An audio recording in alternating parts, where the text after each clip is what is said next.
Thank you very much, James, and of course to honorable panelists here as well. I'd like to thank BMCC for having us on such a significant historical day, of course, for the United States. And I know it's a tough time with everything that's going on right now. So I appreciate everyone who is participating today during our presentations. I'm going to talk a little bit about AI, and I know, James, I heard you the other day on the panel where you kind of like mentioned a lot of things that are very interesting, so feel free to join in at the end of my talk, because I'm going to be brief, but I do want to also show a little bit of a presentation if you guys don't mind. And it's funny enough, this was created just a couple hours ago. Based on my notes, I felt like maybe there's some visuals that might be helpful. And this was created by Gemini AI, which basically means that I uploaded my notes into it and it created an infographic based on the notes. And it looks pretty good if you ask me. It's kind of built like on HTML basically. It's a code, so it's a web page, not a presentation. So before this talk, I actually saw a thread on X, formerly Twitter, by this analyst who I follow for more than a year. His name is Jeffrey Emanuel. He is an analyst and a tech investor. And the cool thing about him is that when DeepSeek came out, and DeepSeek is basically the Chinese version of ChatGPT, they showed their model, the new model. They open sourced it, and they showed it to the Americans and to the rest of the world.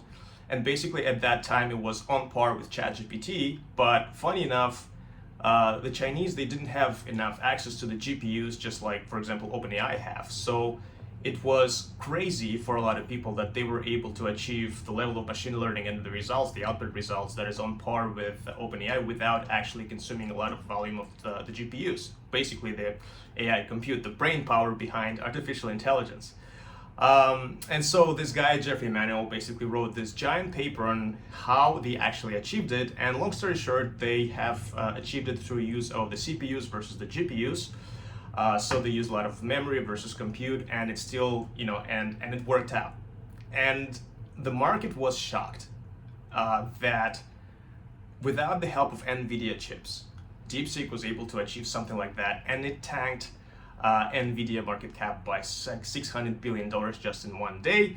And Jeffrey Emanuel was then consulting the Wall Street analysts the day after on like what exactly does this mean, and was charging them for like $1,000 per hour just so that he can basically explain to people like what exactly is happening, because that's where the money is, right? And that just shows you how valuable the knowledge is and how valuable it is to understand how things work. Because this has been, like, the DeepSeek model was out there for a couple weeks, I would say, and it was all open sourced, but no one really understood it. So he basically put it on paper, plain and simple explained it. So explaining things in simple language is a huge power, and it can definitely tank market caps of a lot of companies, $600 billion, as you can see here. But in his thread that I saw recently, Jeffrey basically talks about AI and what should we be prepared for. And he starts with this guy called he's an investor. He was an investor back in the day, Alfred Loomis, back in 1929. He saw the stock market crash coming, and while others chased last minute profits, he basically prepared for it. He didn't try to like grab as much cash as possible because it was like a bubble, right? Everyone's trying to like profit more and more and more. He basically aligned himself in a way where he kind of exited the market right before the crash. And the moral of the story is that he was prepared. He saw that something is happening, and he didn't want to wait until the last moment. He basically aligned his portfolio in a way where he exited the market right before. And so the moral here is we have today artificial intelligence kind of doing the same thing. It's coming. It's a multi-trillion dollars industry, I would say, right now. Everyone's talking about it, but still a lot of people are not necessarily taking it seriously. A lot of people that I know till this day are not really kind of trying to dive into it. They didn't even use ChatGPT for anything, right? They're still not using it just because they like how things are working right now. It doesn't seem to affect their work, so they're fine with it. But that's what is the problem. The problem is that AI will eventually overtake the job market, and it will tank a lot of jobs. The flip will be so significant, Jeffrey argues, that it takes maybe 2 to 3 years for it to happen, but once it happens, it's going to be so rapid that a lot of people will find themselves helpless to it. So what does that mean? It means, just like the investor Alfred Loomis, you have to make sure that you foresee it, and that's hence the reason behind my presentation here, is to tell you guys and girls that you have around 2 to 3 year window of opportunity to become experts in AI field. What does that mean? Artificial intelligence, AI, it's really a label. What we're really talking about is pattern recognition. It's a machine learning in the grand scheme of things, and it's pattern recognition times 10,000, right? So based on that, it transforms a lot of data into different things, whether it's text, video, audio, or what have you.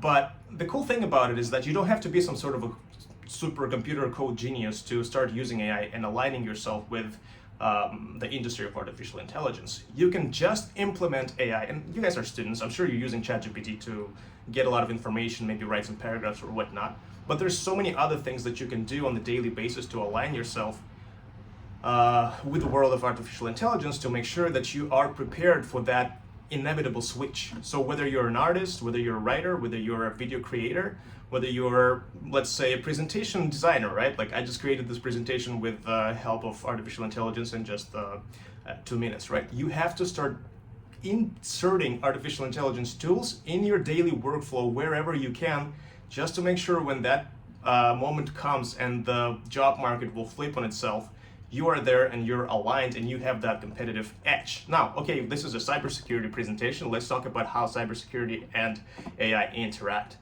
Well, as you know, cybersecurity, or I'll even tell you, cybersecurity doesn't have to be super complicated. Cybersecurity starts with small things, right? We talk about, protecting your passwords. We're talking about creating bigger passwords, more complicated passwords. And as I mentioned before, artificial intelligence is a pattern recognition times 10,000. So that's why cracking passwords is becoming so much easier if you're actually not making them a little bit more complicated.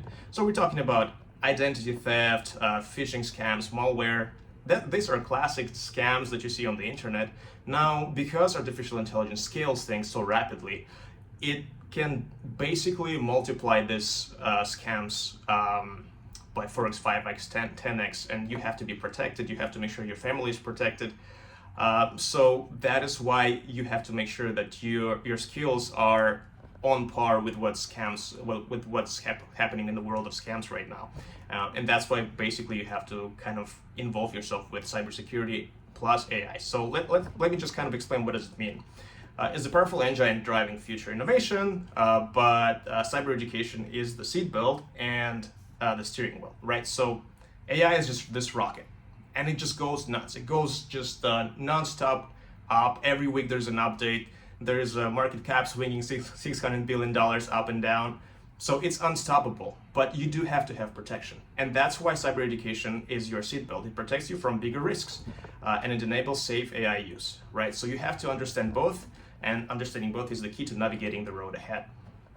So that means that if you're educating yourself not just on AI and how cool it is or how powerful it is, but also how to protect yourself, it makes you a prepared student and also makes you a prepared worker, a prepared skilled graduate to get the best jobs in cybersecurity, but also other jobs that I'm going to list a little bit later. You have to leverage AI safely, right? So I'm just going to conclude this really quickly with the fact that the future job market demands digital skills, and by 2030, nearly all jobs, high wage, all white collar jobs, first of all, a lot of them will be substituted by the artificial intelligence, but a lot of other jobs will be overtaken by people who have the skills of data processing, because once you're using AI on the daily basis, you're not just kind of like, yes, in your mind, you're kind of flipping buttons and shuffling things and kind of creating cool things and auto-generating and stable diffusion stuff, this and that, but at the same time, you're also navigating the data world. And you will automatically kind of train your limbic system to, first of all, recognize the threats of artificial intelligence. Like right now, my brain is trained to recognize where something is fake, something is not. I'm not saying I'm super good at it, but I can instantly see if this is an AI video or not, even though it's getting more harder every day. But a lot of people, like my mom, for example, she always thinks that some of the videos that she sends me, like the bear jumping on the trampoline, like that's a real thing, and that's absolutely not a real thing. So that's something that you have to train your brain, but it can be very easy if you start today.